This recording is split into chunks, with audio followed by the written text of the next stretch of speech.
Good afternoon and welcome to BroadCAST, the webinar interview series from the UNL Center for Academic Success and Transition. I'm your host, Dan Hutt, and we are just delighted to have with us today Dr. Katie Anania, UNL Assistant Professor of Art History. Dr. Anania, it's a real pleasure to have you with us today. Thank you for having me, Dan. This is wonderful. I've been looking forward to this for some time now. So very good. Well, I wonder if we might start off. I know that you're a Floridian, and yes. I wanted to know what it was like growing up in Florida. What were your plans right out of high school? How did college fit into that picture? And did you always know you would go to college? So I think I had a lot of plans and dreams for myself when I was growing up. I had, there were a lot of notations. In the sixth grade, I wanted to be a professional baseball player. In the seventh grade, I wanted to be a bartender. So, I think there were lots of worlds that I considered taking part in, but wonderful. Yeah, exactly. I think there was a point where college started to feel a little more inevitable and a real choice, but yeah, I had fun thinking through the possibilities. Yeah, very good. Now, I know that you went to an arts-based high school where you studied theater, yes. and then art history and dance in college. Are you also a visual artist? I am not. I don't make visual. I mean, I have a drawing practice and I still have a dance practice. And so okay. I think in the way that I think of the visual arts as, kind of boundaryless, and that someone can be an artist and combine all of these different, engagements and commitments. I could say yes loosely, but yeah. I don't think anyone would really call me an artist as such. I think that's a really healthy and wonderful perspective about things that way. Now, how would you describe your undergraduate experience? Wow. So Florida is such an interesting place. And this was, I don't think a lot of my listeners are going to remember this, but at one point, Florida was a purple state instead of a very red state. And there were a lot of opportunities to get the kinds of enrichments that I think are now really common, like in contemporary Lincoln, Nebraska. I went to an arts magnet high school and studied theater. And there was a program called the Bright Future Scholarship that was derived from profits from the lottery in Florida. And so if you had a B average or an A average, it was possible to go to college for free or close to free. So I think when I think back about just how undergraduate education has changed, there were a lot more opportunities, I think, for me to think about my education as something that could be anything, something that I didn't necessarily have to maximize or, service my debt eventually. And that was a really liberating way. That was a really liberating moment. Yeah. So I started undergrad at a very small honors college in the state of Florida called New College. Yes. Which has been in the news lately because the current governor of Florida, Ron DeSantis, has, decided to completely take apart and reformulate the way that New College works. Oh, my. Yeah, it's a really kind of politicized debate at this moment. But at the time, New College was such a haven for bright students who wanted a rigorous honors college kind of environment, and also wanted to do that affordably. And so I think we think of these colleges like Smith College or Hampshire College as being these kind of East Coast incubators of, no grades and no required courses. And we had narrative evaluations instead of grades. So we had all of those opportunities, but of course, at a very, very low price. So I entered college as a sociology and Spanish major. Wow. Yes, I loved to speak Spanish. I was in the Spanish club at my school, and I thought that, I would engage in, I guess, what we now call kind of social justice work. And I then fell in love with one particular art history professor who was 75 years old and had studied in New York City and had affairs with all of these really famous artists and art critics, and was an ardent feminist and was so magnetic and a little a little nutty, that she just drew in lots of, like, a disproportionately large population of that very small college was like we were disciples of this professor. Wow. So, and then I was committed. I mean, I had an art history class in high school, but I was committed to art history, unlike a lot of undergraduates right now, from like the very beginning, really. Yeah. That's terrific. Now, I know that you transferred from the new college to the University of Nevada at Las Vegas. If I may ask, what prompted your change in that direction? And that must have been quite a change. Yeah, I had become very interested in all the possibilities for an art history career. And I was also really craving, we could probably say that I was craving the resources of a school like UNL, that has all kinds of programs running and tens of thousands of students, like many of whom are off studying and doing brilliant research on things that you've never heard of. And I think that kind of urban public regional environment at the time when I was 20 was really alluring. And my father had been frequently in Las Vegas for business. And so I toured the campus. There was also, there were two faculty in the art and art history department, Dave Hickey, who's a very well-known art critic at the time. He had just, when I entered school there, he had just won a MacArthur Genius Grant. So it was a really rich landscape that drew a lot of well-known artists and architects to Las Vegas. And Dave Hickey's wife, Libby Lumpkin, was an art historian who directed and curated several museum collections in the early 2000s. So this Las Vegas was an incubator, really, for lots of things that were exploding and evolving in the art scene generally. So it was I don't know, I think by chance, I chose a really interesting time to be in Las Vegas and to be an art historian and a writer. It sounds like it. That sounds terrific. And I'm delighted to hear about your background in Spanish studies as well. Before my appointment here in CAST, I was a lecturer in Spanish here at UNL for about 8 years. So no kidding. That's near and dear to my heart. Yeah. No, well, it's such it's really at the center of U.S. culture to me. I mean, there are more native, right? There are more native speakers of Spanish in the United States than there are in Spain. It's, it's really like a language that offers like lots of opportunities for practice, lots of different people from Spanish speaking country, like different ways of speaking Spanish. It's like, yeah, it's an interesting kind of way to experience the United States and like the Americas generally. Absolutely. Yeah. And purportedly, there will be more native speakers of Spanish than English at some point in the United States. So even more so. Now, Dr. Anania, students here at UNL know coming in that they will take courses in a wide variety of areas, and they know that coming in, and we talk about in our programs here in CAST how that contributes to making one a more well-rounded person. Do you happen to recall some of the courses that you took outside your major that were particularly impactful?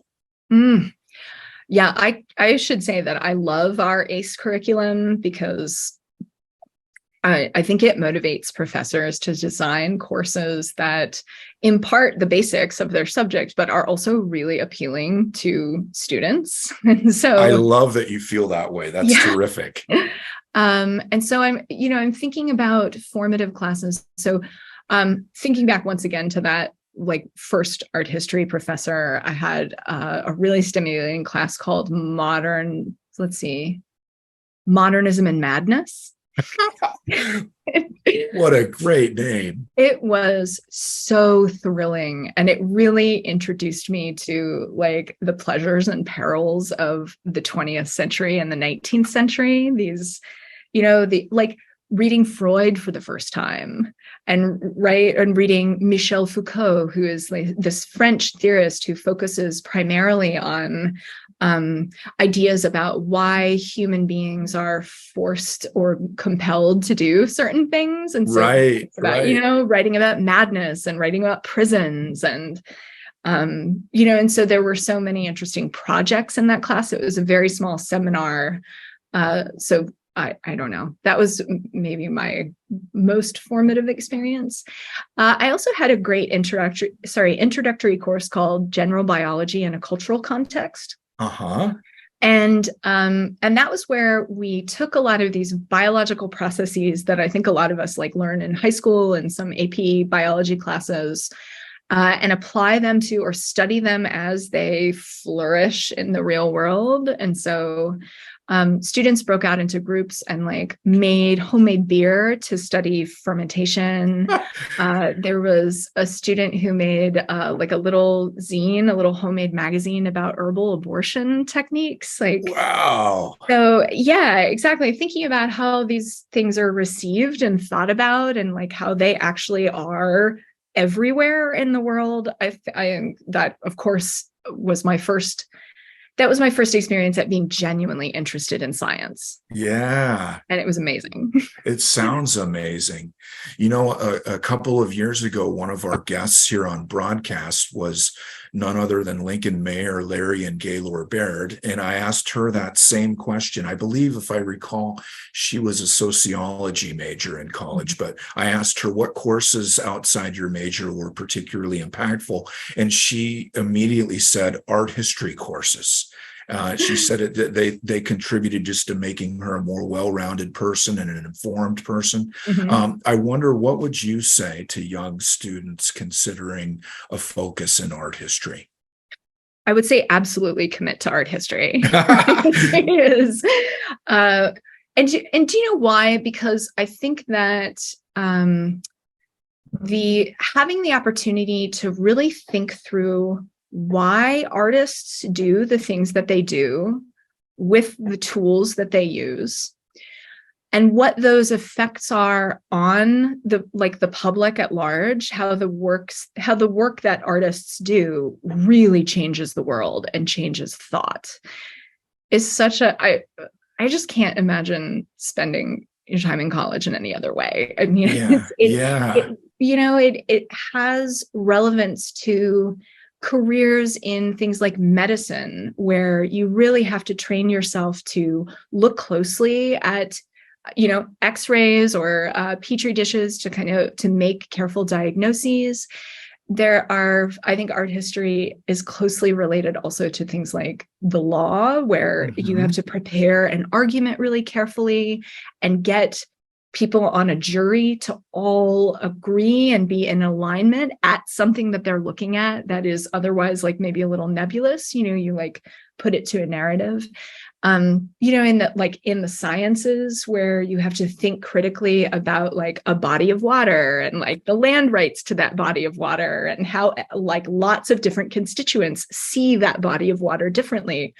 I just think it has all kinds of interdisciplinary applications. I do too. I'm ready to sign up myself right now. In fact, would you say that you always in some way knew that you would work in the arts in some capacity? And when can you pinpoint the first time that you considered art history, or a scholar of art history, a viable full-time career? Oh gosh, I don't think I considered art history a viable full-time career until I got a PhD.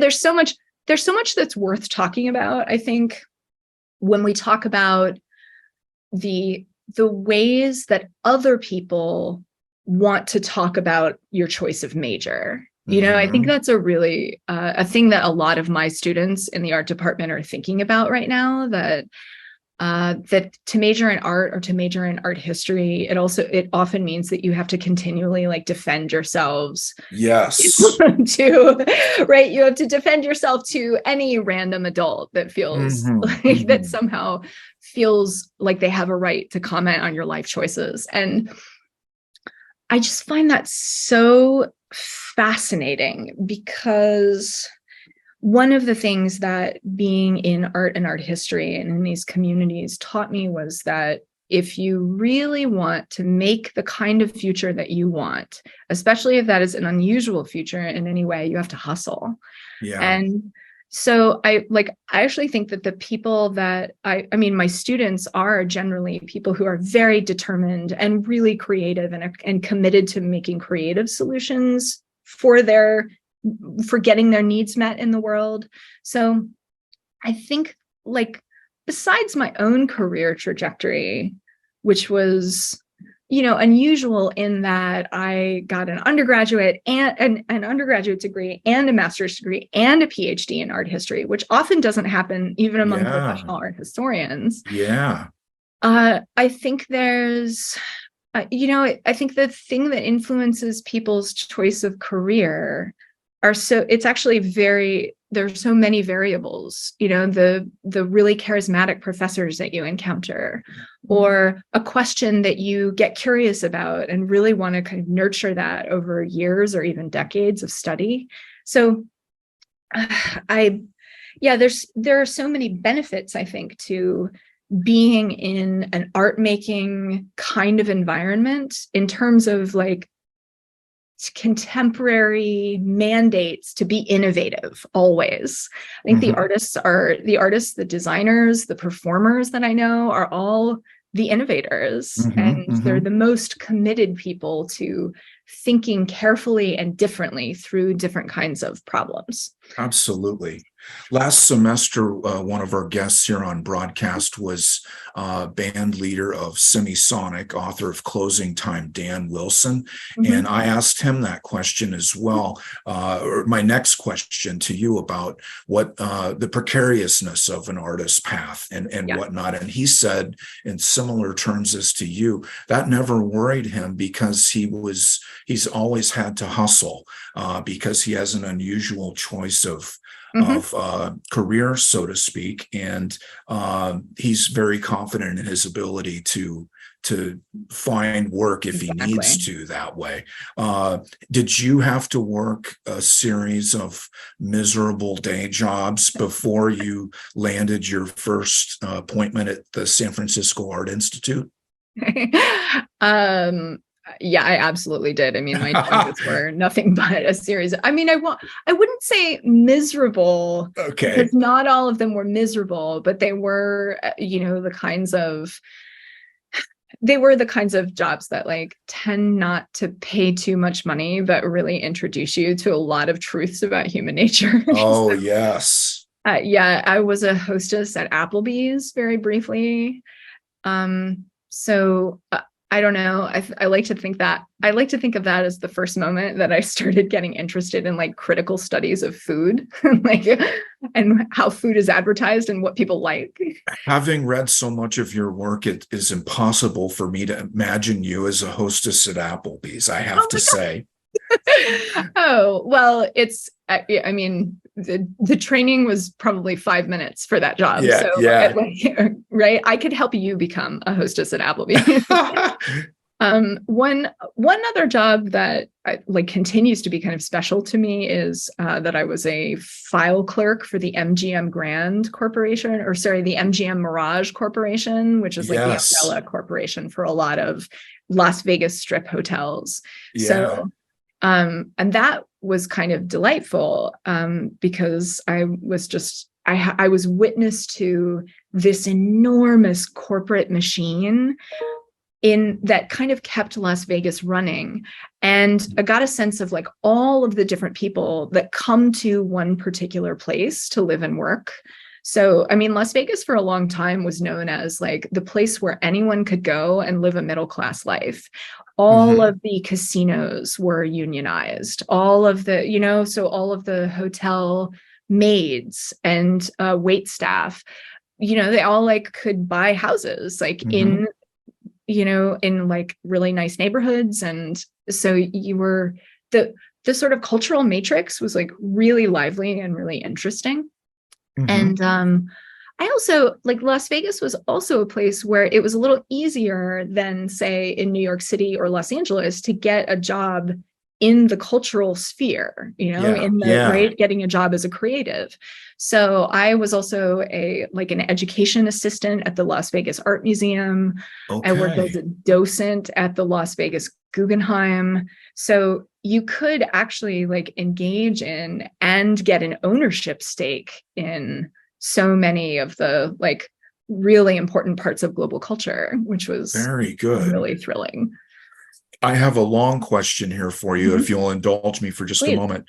In your article, A Queer Reading of the Natural Way to Draw, you touch on artist Mamie Harmon's broader ambivalence towards steady employment. And likewise, in your dissertation, you address artist William Anastasi's likely awareness that working as a salesman while also being a practicing artist was tantamount to performing a farce. And finally, you contextualize all of this in your article, Walk With Me, William Anastasi's stenography of the street, as the Vietnam era confrontation between professionalism and amateurism.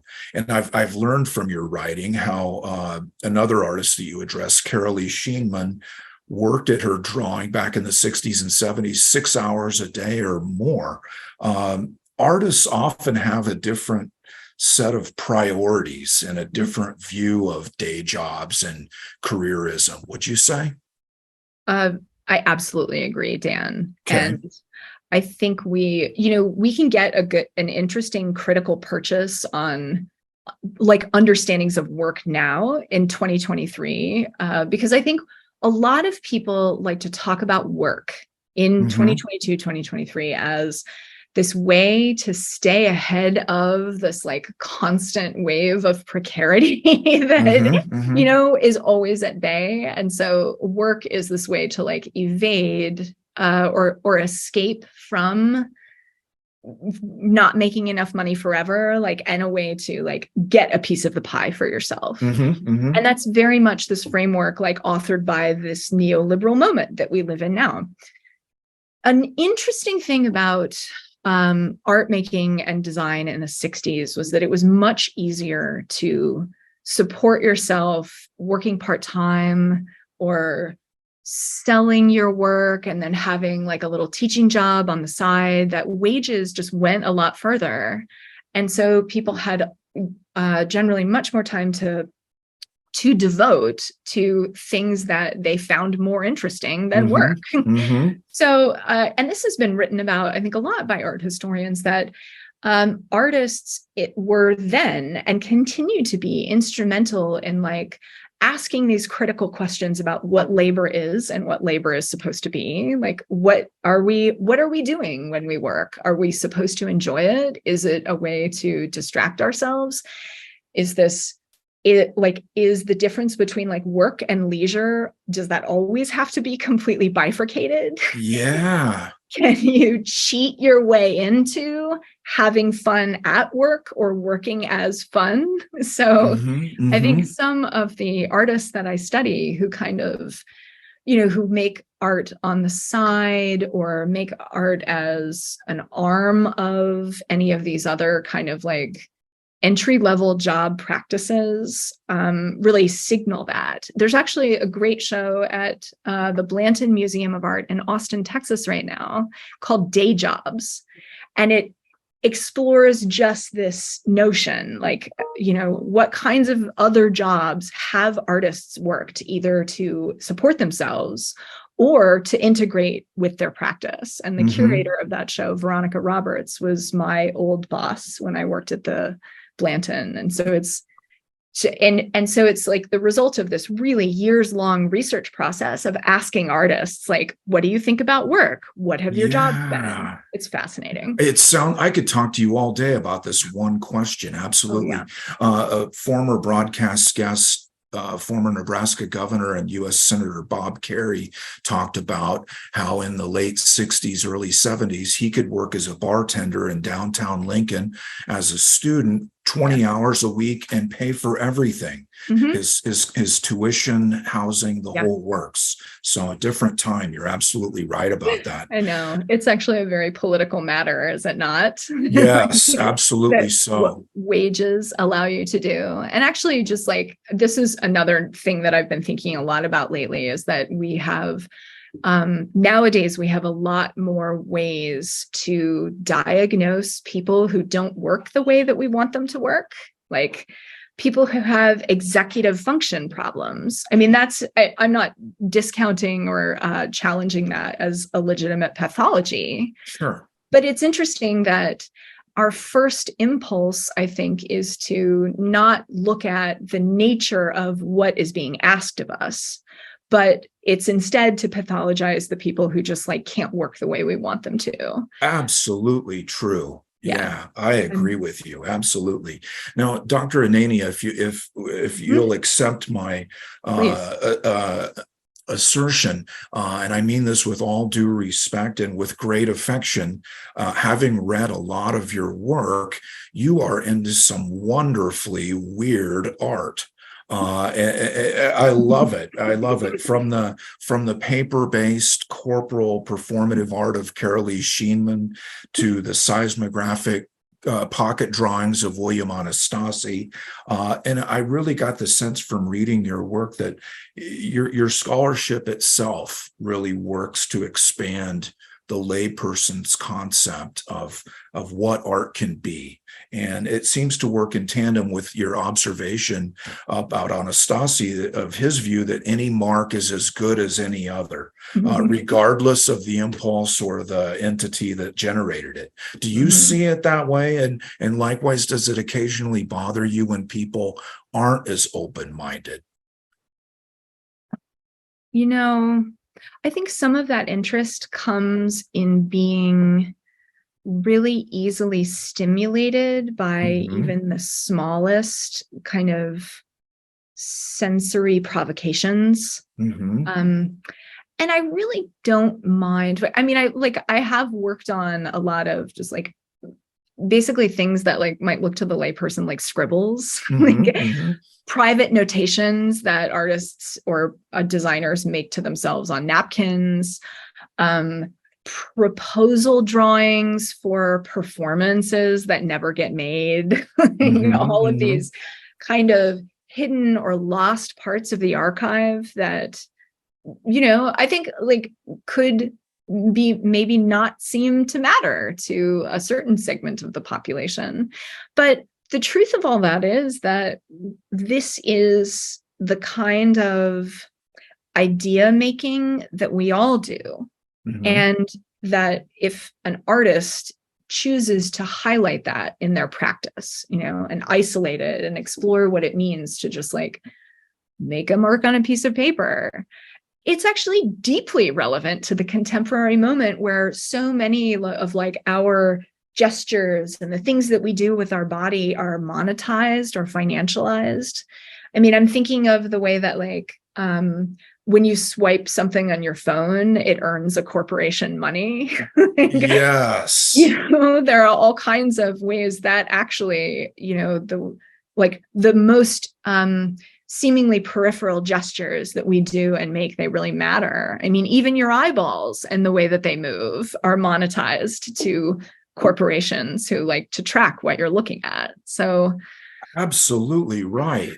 Yeah. So that's amazing. Yeah. This sort of I don't know. It makes me really think a lot about the ordinary and the private and the ways that these things are in popular conversations, like they're trivialized or they're made not to matter when in fact they are they're the material and financial basis for contemporary life. Absolutely. And not to mention that today your eyeballs are punitively tracked by universities to discern whether or not you're cheating or plagiarizing as well. So absolutely. Yeah.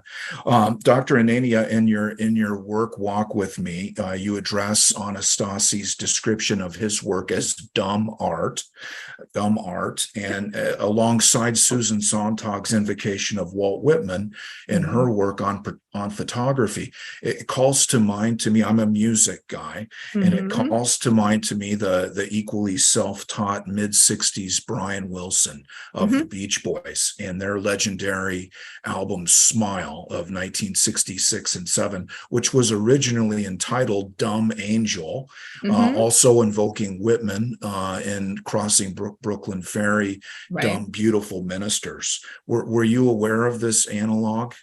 I really love Smile as an album. Wow. Yeah, I think it's one of the best records of the last 15 or 20 years. On the wall back up here. Right? Smile. Yeah. Oh, sorry. No, Smile. Sorry. Pet Sounds. What's the more recent Brian Wilson project? Right? There was this kind of. I don't know if I can say onto my shame. There was a big compilation record with some new work that came out. But Smile, of course, is one of Brian Wilson's great sort of avant-garde projects in relation to the Beach Boys. Right. And I totally love the Beach Boys. And very good. Yeah. And, there's this, I teach a class on the global 60s. And one of the ways that this moment in history feels interesting is that, you've got this generation of young people that are maturing after the baby boom of the 1940s. And there really is this sense because, a lot of countries have taxed themselves into a state of wealth. They've kind of socially engineered the middle class. So everyone has a sense that anyone can do anything, or that if somehow a person is prevented from doing something, we should eliminate those barriers to allow them to do that thing. So, this idea of amateurism and the idea of making something that's really dumb feels, to me, to have a lot of political teeth and a lot of relevance to the contemporary moment. In addition to the fact that I think being dumb and being disengaged and experimenting with not paying attention to things is in general this really modern construct. I mean, Nietzsche writes about the idea of pure stupidity, and the way that being dumb is really liberating, and it actually allows a lot of brilliant things to happen. So that is something that I really enjoy thinking about is what is possible through being an amateur or being a dilettante. Absolutely. That sounds like a terrific class that you teach as well.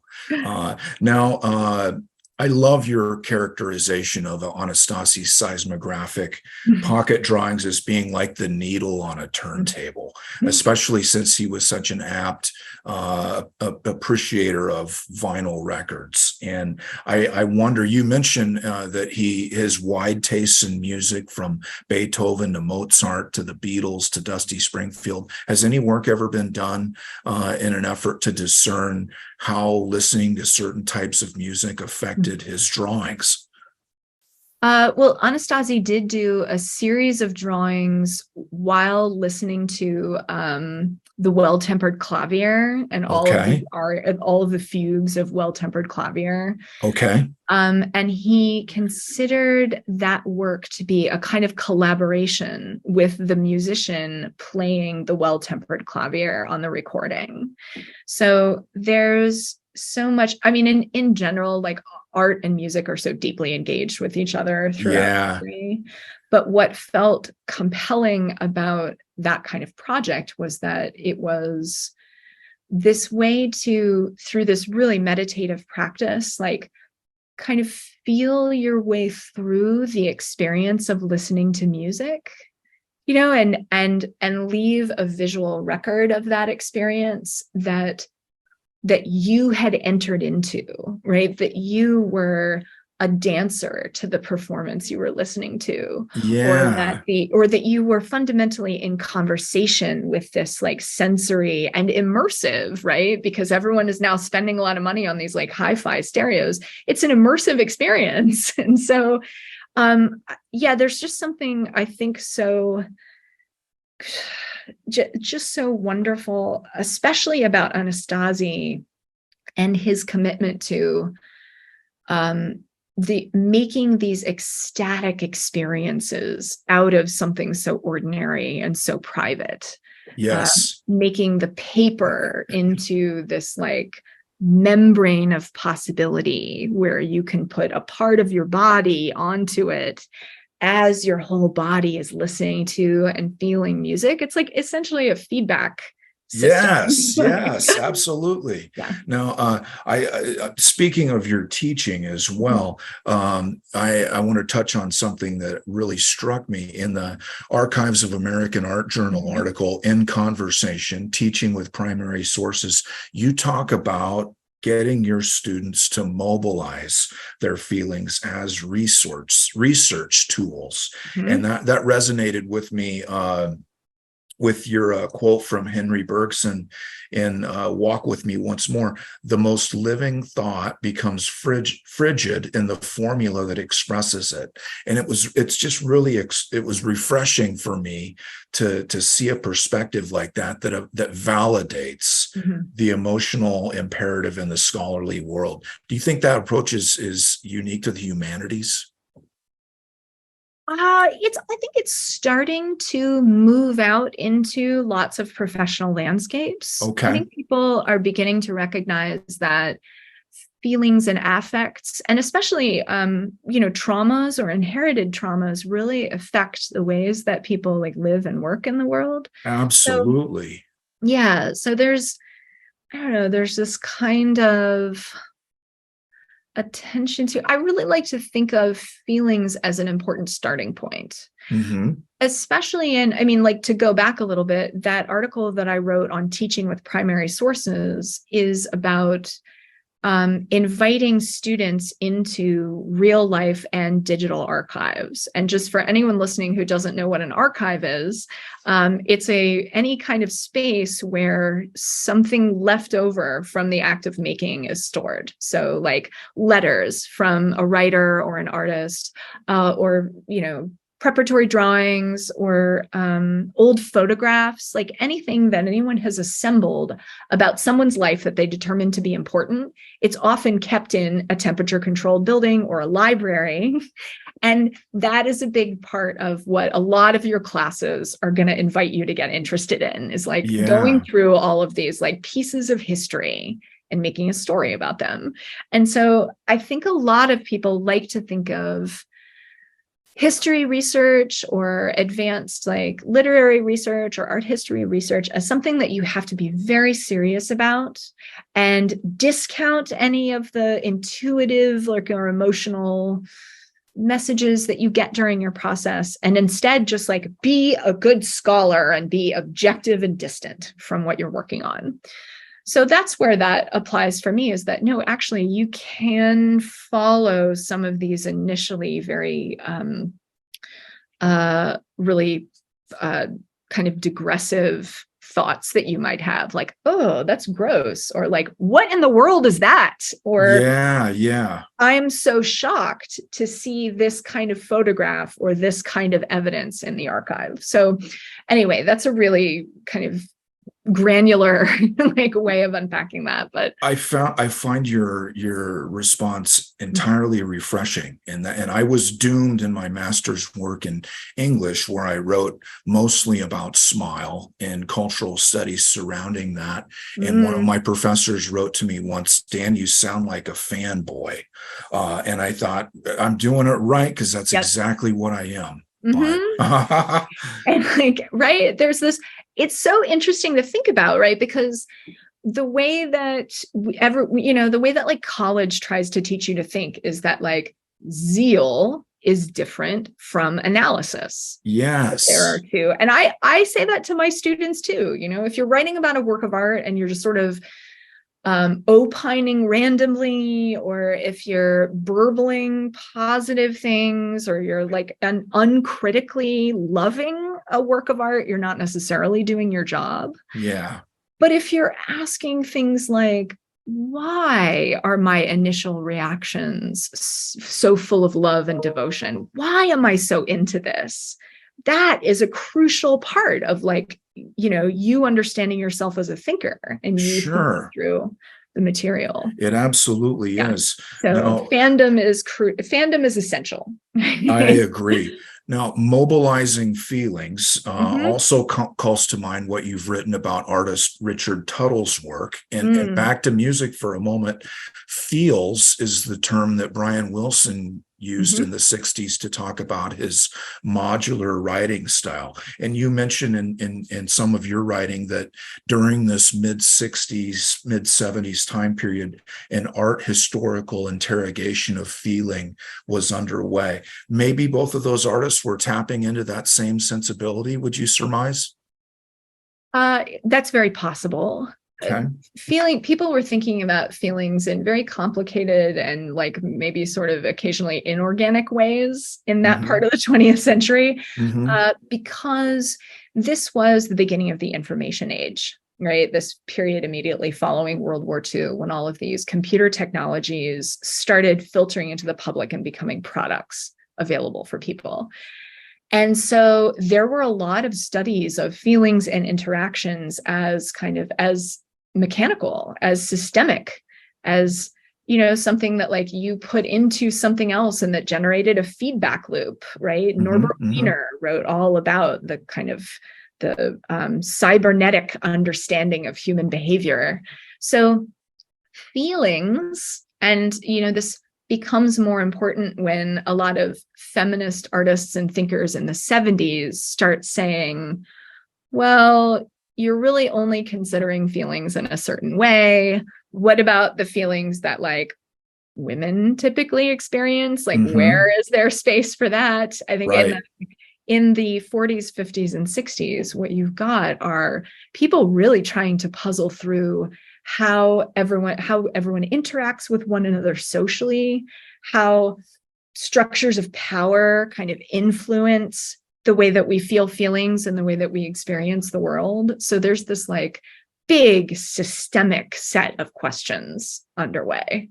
So absolutely, I think the two things you mentioned are probably related. Okay, I was unfamiliar with Tuttle's work prior to your writings, and I was fascinated by his apparent eschewing ownership as far as the meaning of his work, where he would allow others to explain that, but yet he was intimately involved in the presentation of his work via personal involvement in its installation. It seems like usually it would work exactly the opposite with most artists. Right.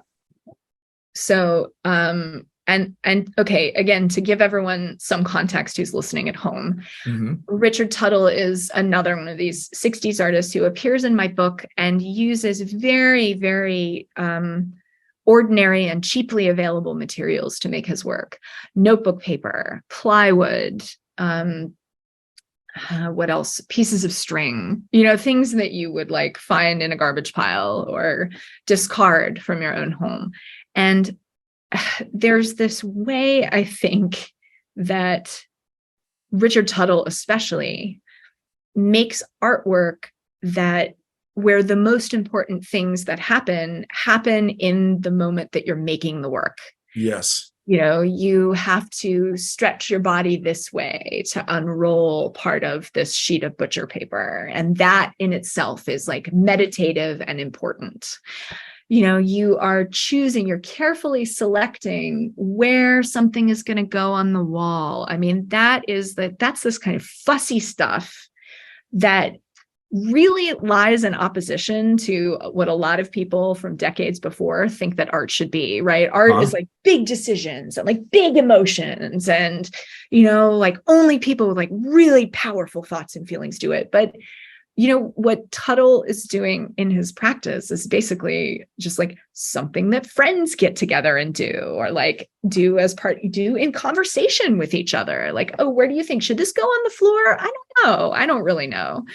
And that kind of relationship to decision-making as this like social experience is also what I like about artwork in the 60s, which really concerns just like people being together and having an experience. A communal experience. Absolutely. Exactly. Very good.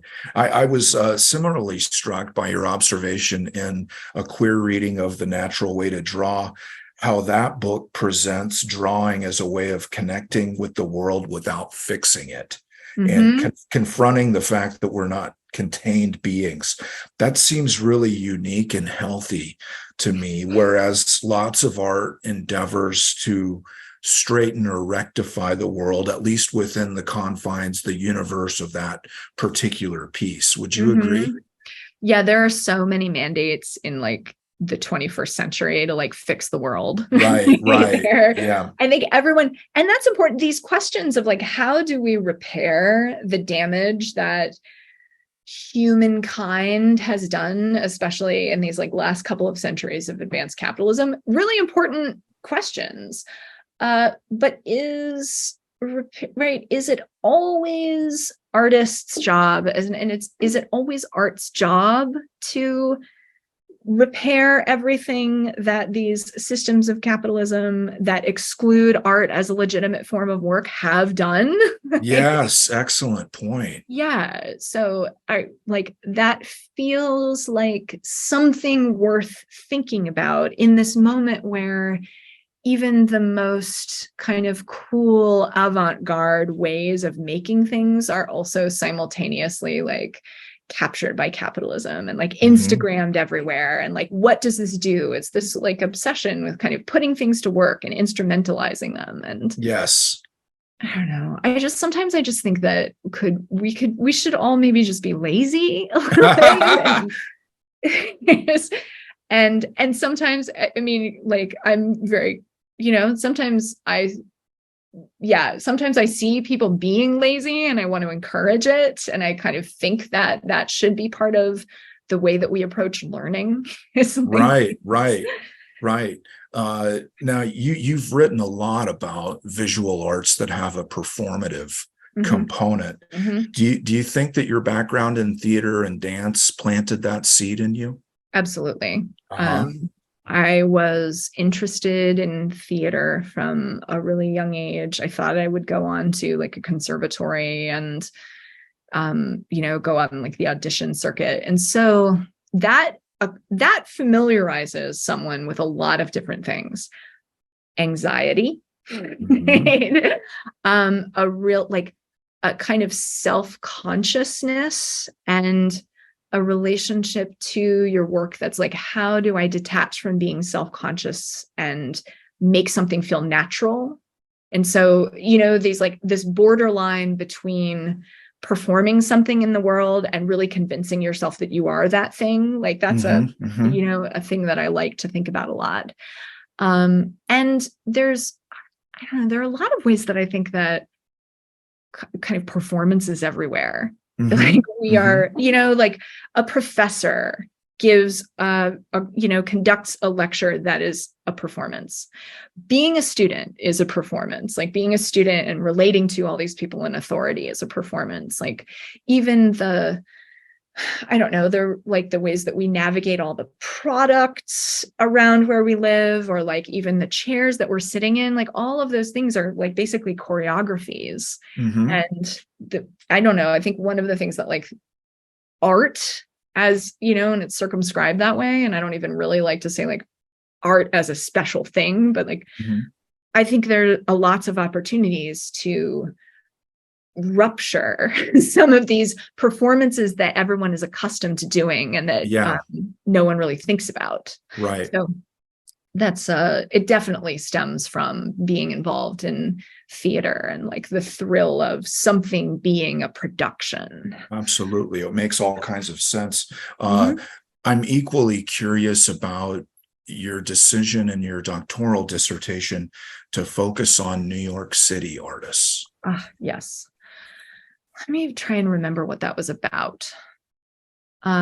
Sometimes I think when you're preparing, I think I would do it differently now, but I think when I was preparing my research for this very long project, like 13 years ago now, there was a strong sense that a lot of the drawings that people made in a certain era had ended up in museum collections in New York City specifically, that they were collected by New York collectors, that people took an interest in them because they were part of a very specific scene that was very theoretically motivated. People were interested in the remains of things because everyone was used to thinking about art as advanced thought, right? Advanced idea making. So, in some ways, when you start a big research project, you find where all of the resources are concentrated, and then you start examining that scene. I had a lot of friends who were part of like New York artistic communities. And so I also knew a lot of people that could help me get to my research and so on. But that in the book version of that dissertation, the scope of that has expanded. And so now I look at Mayagüez, Puerto Rico, I look at Altadena, California, and then like downtown New York. And those are combined case studies in the book. Yes. Okay. Very good. Well, in the course of your studies and your career, you've really worked coast to coast in this country. I wonder how at home are you in the Midwest, and specifically Lincoln at this point? And likewise, what is your impression of the art scene in Lincoln? I know you were one of the organizers recently of the multimedia art exhibition Approaching Water at Constellation Studios. Yeah, I think the Lincoln art scene is really lively and very gendered, like really like a thrilling place to make work and participate in. That's great to hear. Yeah. The Constellation Studios, which is where my co-curators, Dorota Bichel, Jessica Santone, and Karen Kuntz, along with our curatorial assistant, Cooper Stiglitz, who's a graduate student in art history. So this was a big team endeavor, the show that you're talking about. Yes. And the space where we designed that show is also a working print studio. So I think it's the opportunity to engage in these kind of like in like a really heterogeneous field in Lincoln of like different kinds of practitioners, different ways of making work, and also different spaces that makes it a very special place to be. Not to mention its proximity to places like, the Bemis Center for Contemporary Art in Omaha, the Bader Meinhof Gallery, which is like a relatively new gallery that sources from all over the world. So you can have a very traditionally kind of theoretically advanced experience in the arts. But then there are also like the Black Cat House is like a grassroots like activist and arts organization in Lincoln. Pepe's Bistro also supports a lot of like community endeavors that speak to like resource distribution around town. Like there's a build your own bicycle workshop that they support. And so like art in Lincoln reaches into all of these other kinds of fields. And I don't know, there's even like a body positive night at one of the strip clubs in downtown Lincoln that to me is like such an intrinsic part of the art scene. There are all kinds of, this is like an international hub of poetry and really famous poets constantly visiting. There's a very lively slam poetry scene that starts with like workshops that you can take in high schools. This is a very well-resourced part of the US. You enjoy living in Lincoln? What I like the most is that I can walk to work if I want to. And after having these like long commutes in New York and San Francisco, such a treat. And I can ride my bike in these like great bike trails that are all converted from the old rail lines in town. That is a brilliant like use of past infrastructure. And it makes my day so great because like I don't have to ride my bike through traffic because I live in these bike trails. So the actual experience of like living in the world, if you don't count these horrible winters, and as a Floridian, I don't know if I'll ever get used to this cold. But now, of course, like I'm looking out my office window and it's springtime and all of these like trees are exploding with their leaves. So this is a part of the rhythm of the year that is especially sweet. to Oh, me. I'm glad to hear that. My Nebraska Promise students in CAST visit the torn notebook sculpture in the fall, Mhm. and another sculpture in the spring. We also visit the Sheldon. I'd like to know your opinion of torn notebook, and it must be great to have the Sheldon on campus for you. The Sheldon is truly a world-class resource, and is Mhm. one of the reasons that I was so interested in working here. Uh-huh. Because people don't know about this, but the Sheldon is not just a small university art museum. It is a worldwide collection of internationally impactful artworks. It's fantastic. Go all the time. Go every Mhm. year. Go every Yes. semester. And Torn Notebook. So Klaus Oldenburg, who's the artist who created Torn Notebook, and I think Christian van Bruggen was also involved in the That's production. exactly I right. believe it was, I think it was dually created. Mhm. So I have a lot of mixed opinions about public sculpture. I Mhm. think a lot of public sculpture is really nepotistic. I think it's chosen by these small boards who choose basically people that they know. Klaus Oldenburg and Christian van Bruggen are fascinating artists because they do a lot of large-scale public sculpture. And in Mhm. fact, at the University of Nevada, Las Vegas, which is my alma mater, they did a sculpture of a giant black flashlight that is pointed downward. and it's supposed to represent the light of knowledge. And so it's the light of knowledge, and there is a mechanism where it lights up, and so it's Yeah. the light of knowledge pointing down. There's something so ironic to me about Yeah, that absolutely. position. But it is really nice to see a sculpture that references creativity and the creative process, Yeah. and the realities of having all of your tools and your maker objects kind of all around, and that's really what we do at a university. Right. It's Right. run through notebooks and make mistakes. And so I like the positioning of that sculpture. Yeah, I do too. I want to ask you an absolutely general question, and on Mhm. top of that, it's an impossible question. Uh, what is it about art that can do anything, is so powerful to make people fall in love, can stave off depression? What is it about art in that sense? Yeah, it's such a profound and compelling question. And I just think about the scale of artistic and creative activity that we engage in the world. We see everyone's artistic thinking when we look through Instagram or other social media.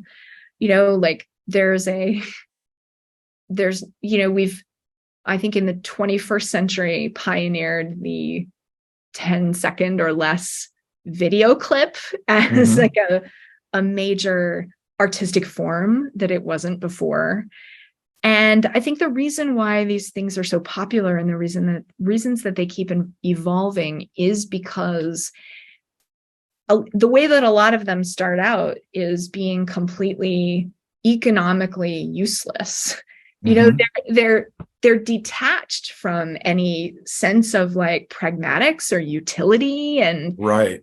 so I think it's this opportunity for embellishment or artifice, or the opportunity to be extra in Mhm. a world that teaches normativity. Yeah. So, all right, this mode of escape, this horizon of possibilities, I think that's why we just can't. It's not just that we continue to cling to art and find it valuable, but that it is everywhere, that it is Yes. omnipresent, that we are constantly sharking around for creative content, and that we call people creatives. And it's a way of crowning something that's already present, I guess. Right. That's a beautiful answer. I just love that.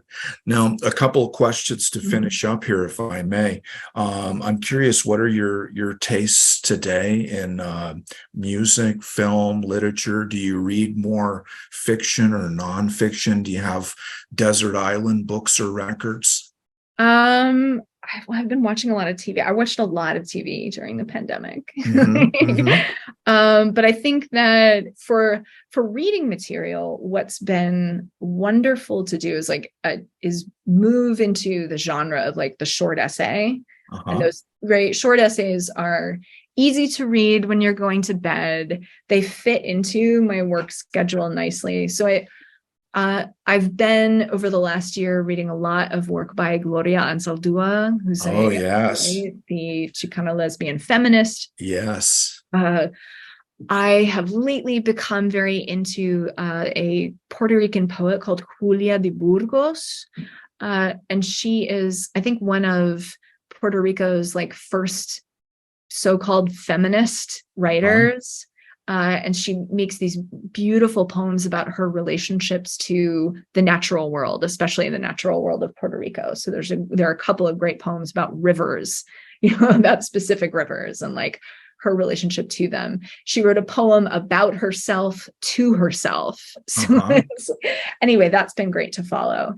And I've been, for my next book project, which I think is going to be about like art and agriculture as a material in artistic practice, I've been reading a lot of essays on art and technology, and science and technology studies. Yes. So, and that work is called Out of Paper. Is that right? No, Out of Paper. That's my first book that came out of the dissertation. Okay. Right. So this is the second project that I'm now starting to take a look at. I think that, I always like to read like classic queer theory, like Jose Esteban Munoz, who talks about like queer futures and queer futurity. There's a really cool scholar Karim Kubjandani, who is writing about theories of queer nightlife. And especially queer South Asian nightlife. And so he just gave a big conference. This is like when you're a real nerd, when you're like, right? He just gave a big conference on critical auntie studies, where he's thinking about like his own family members and like the South Asian community as having these characters that you kind of emulate. And Kareem also is a drag artist and has a drag practice. So I think I've lately been like reading a lot of theoretical writings and then like going online and looking at drag queens, and that's been excellent. Very good. That sounds terrific. Dr. Anania, it's been a real pleasure to have you here with us today. You are just as eloquent a speaker as you are a writer. And it's really been a personal honor to speak with you here today. I feel like I'm already a student of yours in some sense, but maybe I need to formalize that to a degree. Well, you're welcome in class anytime. And in general, that's like an invitation to everyone. I'm just so delighted to host whoever as a guest in my class. So please email me if that interests you. I host open office hours on Thursday afternoons from 1 to 4. And so anyone can stop by and see me. I'm in Woods Art Building 206. I'm going to hold you to that promise. You'll see me in your classes from now on. So thank you again very much. And we wish you all the best going forward. Thank you, Dan. Thanks for inviting me. This was a great chat. Thank you. Okay. Bye-bye.